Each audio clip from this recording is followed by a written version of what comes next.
morning students, continuing our chapter the French Revolution, and here is the topic why treasury drained. In last video I already told you why the treasury of the King Louis XVI is drained or not available to him. What are the reasons? I already discussed in last video. Still I am here with the same topic. Why? Because many of the students ask me on my WhatsApp that ma'am please tell us about the answer properly in points. So here are the points. मैं same topic जो आपको last video में पढ़ा चुकी हूँ कि जब Louis 16 ने अपना सिंहासन संभाला तो उनके पास जो ट्रेजरी थी वो क्यों नहीं थी और क्यों उनका जो राजकोष था वो खाली हो रहा था या इतना पैसा नहीं था जैसे राजा लोगों के पास होता है, तो उसके क्या कारण है। लास्ट वीडियो में मैंने आपको सिर्फ बोल करके सारे पॉइंट्स बताए थे, बुक में से पढ़ करके आपको समझाया था कि क्या क्या पॉइंट्स थे, और कुछ बच्चों के कहने पर मैंने ये पॉइंट्स यहाँ पर लिखे भी हैं ताकि आपको इजी रहे। अगर सीधा डायरेक्ट क्वेश्चन ये पूछ लिया जाता है तो आप ये आंसर लिख सकते हैं।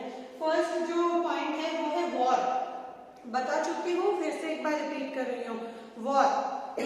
देखिए फ्रांस का हमेशा वॉर चलता रहता था किसी न किसी कंट्री से, तो इस वजह से वॉर में क्या होते हैं, बहुत सारे एक्सपेंसेस होते हैं। आप जानते हैं वॉर की वजह से क्या होते हैं, एक्सपेंसेस होते हैं बहुत सारे, तो उस वजह से क्या है इनकी जो ट्रेजरी है वो खत्म होती जा रही थी।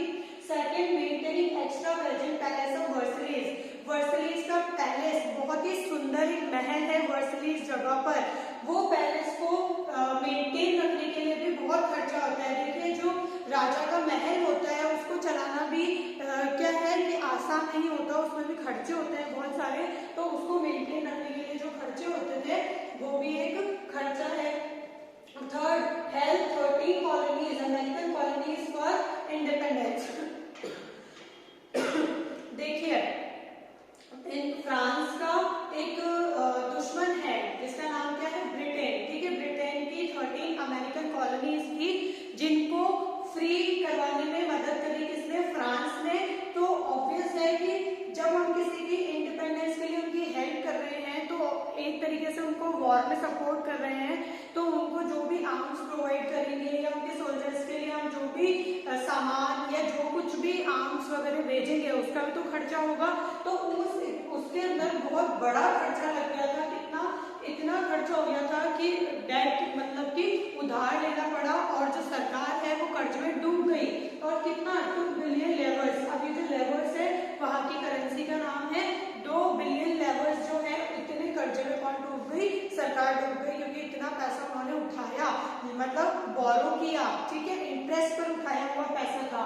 अब इंटरेस्ट जो लोग गवर्नमेंट को उधार पैसा दे रहे थे या फिर आप कह सकते हैं कि इंटरेस्ट पे लोन दे रहे थे, वो लोग ने अपना इंटरेस्ट रेट बढ़ा करके 10% कर दिया। कितना कर दिया, 10%। उसकी वजह से गवर्नमेंट का एक बहुत बड़ा बजट का हिस्सा कहाँ जाने लगा, अपने इंटरेस्ट को पे करने में। क्लियर, ये सारे मैं वो खर्चे आपको बता रही हूँ कि किस वजह से जो राजकोष है वो खाली होता जा रहा है या पैसा नहीं है। ठीक है, रेगुलर एक्सपेंसेस, सरकार के रेगुलर एक्सपेंसेस भी होते हैं, जैसे गवर्नमेंट ऑफिसेज हुए, फॉर एग्जांपल पोस्ट ऑफिस, या फिर मिलिट्री का जो खर्चा है, मिलिट्री को मतलब सैलरी देना या फिर सोल्जर्स के लिए आर्म्स वगैरह जो कुछ भी है उनके लिए कैंटोनमेंट का इंतजाम करना, ये सब कुछ मतलब सोल्जर्स के लिए जो छावनियां होती है, उनके जो बम बारूद होते हैं, उनके कपड़े, खाना पीना, सब कुछ ही। ठीक है, तो उसके लिए भी खर्चा होता है।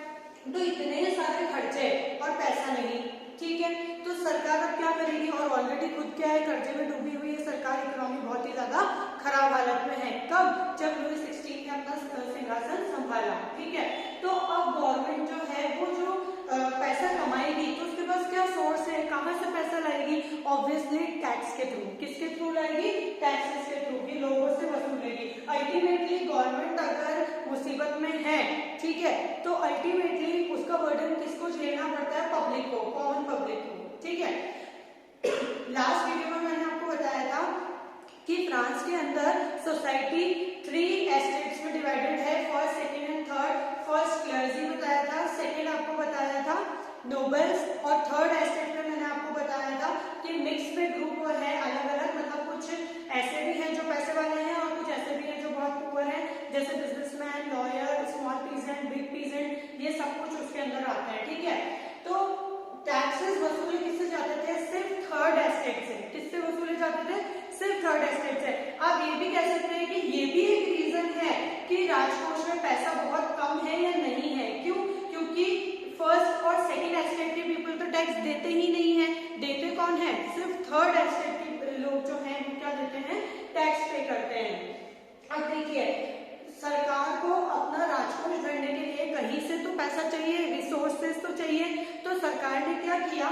टैक्सेस लगाने शुरू कर दिए कॉमन पीपल्स पे, पब्लिक पे टैक्सेस लगे। ठीक है, दो टाइप के टैक्सेस आपको आपकी बुक में गिवन है, उनके बारे में मैं आपको बता देती हूँ। पहला टैक्स है टीचर्स। ठीक है, टीचर्स टैक्स जो है, टैक्स लाइक बाय चर्च, ये कौन वसूलता है, कौन लाइक करता है? देखो, ये जो लाइक मतलब होता है ना, चार्ज करना या अप्लाई करना, लगाना। तो चर्च के जो लोग हैं, जो हमने पढ़े थे क्लर्जी लोग जो हैं, ठीक है, जैसे फादर हुए या चर्च का जो भी मेंटेनेंस, मतलब पूरा एडमिनिस्ट्रेशन जो चर्च का देखते हैं, वो लोग जो है चार्ज करते थे क्या? टैक्स। ठीक है, सेकंड टैक्स है टैली। कुछ लोग इसे टेल भी कहते हैं, चलेगा, कोई प्रॉब्लम नहीं है। ठीक है, तो टेल या टैली जो भी आप बोलना चाहें वो ये जो टैक्स है ये डायरेक्ट टैक्स था। डायरेक्ट टैक्स मतलब गवर्नमेंट डायरेक्टली अपनी पब्लिक से क्या करती है?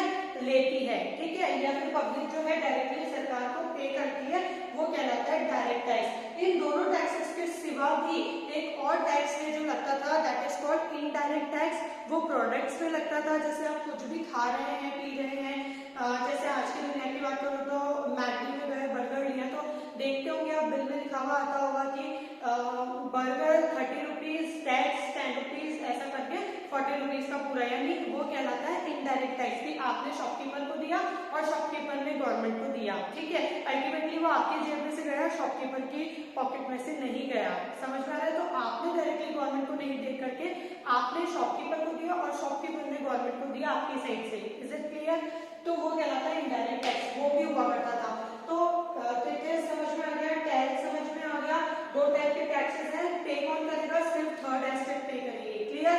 क्यों खर्चे हो रहे थे, कौन कौन से खर्चे हो रहे थे, किसकी वजह से सरकार डेट में डूबती जा रही थी, कर्जे में डूबती जा रही थी, क्या एक्सपेंसेस थे कि जिसको चलाने के लिए सरकार को क्या करना पड़ा? टैक्सेस लगाने पड़े, और हैवी टैक्सेस लगाने पड़े, वो ये कारण थे। Is it clear? Next topic is struggle to survive. Struggle to survive यानी जीने के लिए संघर्ष करना। अब देखिए, सबसे पहले मैंने आपको एक पूरा सीन बताया कि किस तरीके से पेरिस सिटी के अंदर रायोट्स हो रहे हैं, किस तरीके से लोग इधर उधर भाग रहे हैं, आर्म्स की सर्च के अंदर किस तरीके से मिलिट्री ट्रूप आ गया है पेरिस सिटी में, ये सारा सीन हमने देखा। उसके बाद मैं आपको एक थोड़ा सा रिविजन करवा रही हूँ ताकि आपको इसे समझ में आसानी हो और हम ये क्यों पढ़ रहे हैं, थोड़ा सा तुम्हारे को आइडिया मिल जाए। ठीक है, उसके बाद सेकंड हमने देखा कि जो उसको पूरी स्टोरी ऐसी जो चल रही है उसको समझने के लिए हम ये चैप्टर पढ़ रहे हैं। वो तो सिर्फ आपको एक थोड़ा सा किस्सा बता दिया, फिर वापस फ्लैशबैक में ले जाके पूरी स्टोरी बताऊंगी। उसको समझाने के लिए पहले आपको समझाया कि किस तरीके से फ्रांस की जो सोसाइटी है वो डिवाइडेड है 3 एस्टेट में, मैंने ये बताया था। ठीक है, उसके बाद मैंने आपको बताया कि किस तरीके से लुईस 16 जब राज सिंहासन संभाले तो वहां पर उनको ट्रेजरी में कुछ भी नहीं मिला, खाली पड़ी थी, और उसके रीजंस भी बताए कि क्यों, वॉर की वजह से। और उसके बाद बताया कि किस तरीके से और ज्यादा खर्चे बढ़ रहे थे, किस तरीके से लुईस 16 ने उन खर्चों को बनाने के लिए, उन खर्चों से ओवरकम होने के लिए या उनको पूरा करने के लिए टैक्सेस लगाए, और कौन कौन से टाइप के टैक्सेस लगाए। नाउ हम ये देख रहे हैं कि किस तरीके से जो आम जनता है वो स्ट्रगल कर रही है अपने सर्वाइवल के लिए, इवन अपने जीने के लिए। देखिए, ऐसी स्थिति कब आती है जब अपने सर्वाइवल के लिए ही हमें स्ट्रगल करना पड़ जाए, तब आती है जब क्राइसिस होती है, कमी होती है, लैक होता है किसी बेसिक नीड का। मतलब किसी लग्जरियस या लैविश लाइफ की बात नहीं कर रहे हैं कि हमें BMW नहीं मिली इसलिए वो प्रॉब्लम हो गई, कैसे जिए, ऐसा नहीं है ना। हमें रोटी कपड़ा मकान, जो अपनी बेसिक नीड्स है, जब वो कंप्लीट नहीं हो रही, उसके क्राइसिस है, उसका अकाल पड़ रहा है, उसकी कमी हो रही है, तब लोगों को दिक्कत हो रही है। तो ऐसा क्यों हो रहा है वो जान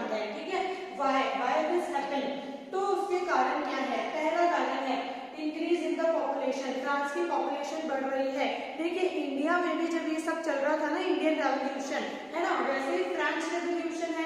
तो इंडियन रेवोल्यूशन के अंदर भी मैंने आपको बताया था कि पॉपुलेशन बढ़ना एक बहुत ही ज्यादा बड़ा कारण होता है।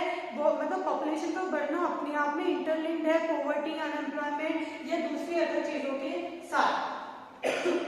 बिल्कुल वैसे ही इंक्रीज इन पॉपुलेशन क्या होता है, इंक्रीज इन डिमांड।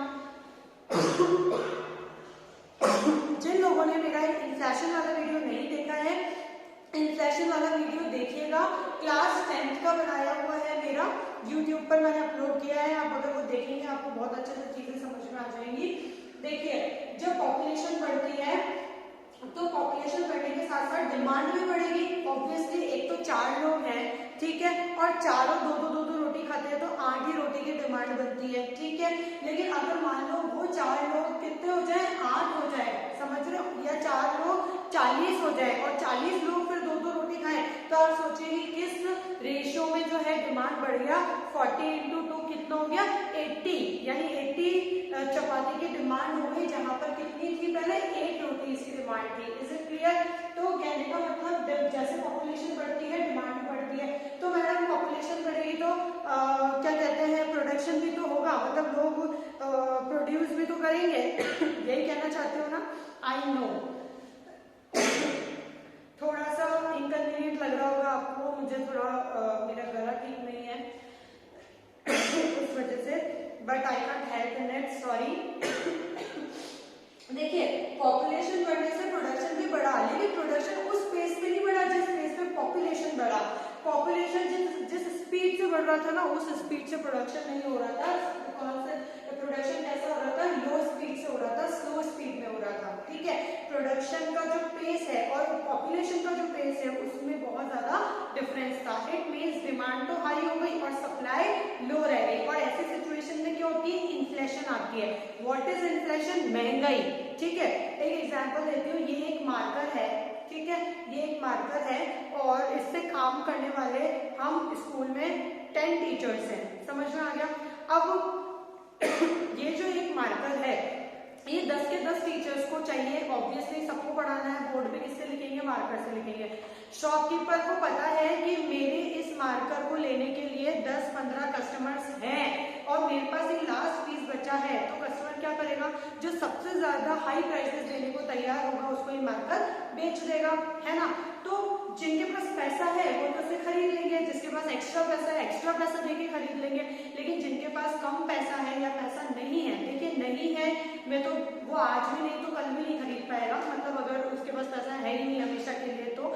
लेकिन मैं ऐसे कहना चाह रही हूँ कि जिनके पास एक मीगर सी सैलरी है, छोटा सा अमाउंट है, या उसके पास इतनी सैलरी नहीं है, तो वो इस पेन को नहीं खरीद पाएगा। तो इस वजह से क्या हो रही है, जैसे डिमांड बढ़ रही है, सप्लाई कम हो रही है, तो इन्फ्लेशन आ रहा है गैप की वजह से, ठीक है। इन्फ्लेशन यानी महंगाई बढ़ रही है। अब महंगाई बढ़ने से क्या हो रहा है, लोगों की जो वेजेस है वो नहीं बढ़ रही है। फिक्स वेजेस तो क्या है, फिक्स है। पहले भी एक इंसान को वेज में 100 रुपए मिलता था, अभी भी उसकी वेजेस कितनी है, 100 रुपए ही है, ठीक है। लेकिन जो दाल थी ना वो पहले 20 रुपए किलो हुआ करती थी और अब 30 रुपए किलो है। क्यों? क्योंकि पहले पॉपुलेशन 30,000 थी और अब 60,000 है, तो 60,000 जनता को खिलाना है, लेकिन उस तादाद में प्रोडक्शन नहीं है। प्रोडक्शन नहीं है तो शॉपकीपर्स ने अपने माल की क्या कर दी, कीमत बढ़ा दी, ठीक है। और जैसे ही कीमत बढ़ाई तो उसको खरीदने वाले जो थे वो बहुत सारे थे, तो उनमें से कुछ ही लोगों से खरीद पाए। अब ये सबसे ज्यादा प्रॉब्लम बन गई किसके लिए, मिडिल क्लास लोगों के लिए, या उस सेक्शन के लिए जिनके पास पैसा नहीं है या जिनके वेजेस जो है वो फिक्स्ड वेजेस हैं। अब उन लोगों को प्रॉब्लम फेस करनी पड़ रही है कि उनको बेसिक नीड भी पूरी नहीं हो रही, रोटी भी नहीं मिल रही, अन्न भी नहीं मिल रहा, गेहूं रहने को मकान वगैरह कुछ नहीं मिल रहा। तो ऐसी जो है ये हालत हो गई और इस वजह से गैप बढ़ गया, गैप इंक्रीज हो गया पुअर और रिच के बीच में। पुअर क्या हो गया और पुअर हो गया, पुअर बिकम्स पुअरर और रिच बिकम रिचर, ऐसा चल रहा था ये पूरा scene. This is the struggle to survive. ये पूरा पैराग्राफ आपको अपनी बुक में दिया हुआ है, आप पढ़ लीजिएगा, समझ आ जाएगा। आज इतना ही देखेंगे, थोड़ा थोड़ा सा पोर्शन बताती हूँ ताकि आप बहुत अच्छे से समझ पाए। Thank you.